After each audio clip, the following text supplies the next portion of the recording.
सद्गुरुनाथ की जय। हम देखेंगे कर्म बंधन का टुकड़ा। देखो, कर्म बंधन के टुकड़े में 4 प्रकार के कर्म बंधन कैसे होते हैं वो देखेंगे। यानी जिन्होंने कर्म बांधे थे, जो कर्म बांध रहे हैं और आगे भी जो कर्म बांधेंगे, ऐसे जीव वो होते हैं अभव्य जीव। जो कर्म बांधे थे, बांध रहे हैं और बांधेंगे, यह पहले प्रकार के जीव। अब दूसरे, जो कर्म बांधे थे, जिन्होंने कर्म बांधे थे, जो कर्म बांध रहे हैं पर कर्म बांधेंगे नहीं, वह भवी जीव। बांधे थे, बांध रहे हैं पर बांधेंगे नहीं, वह भवी जीव।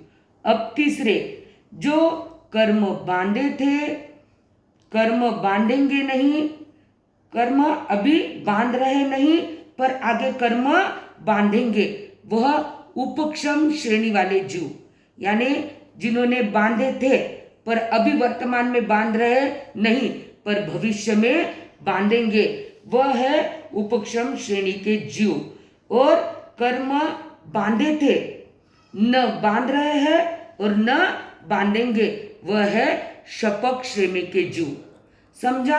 जिन्होंने कर्म बांधा था, कर्म बांध रहे हैं और कर्म बांधेंगे, वो कौन से जीव है? जो हरदम बांधे भी थे, बांध रहे भी है और बांधेंगे भी, वो अभवी जीव।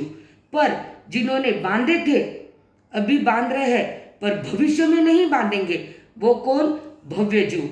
और तीसरे प्रकार के, जिन्होंने कर्म बांधे थे पर अभी नहीं बांधे पर भविष्य में वह बांध सकते हैं, वह कौन से जीव है? उपक्षम श्रेणी वाले जीव।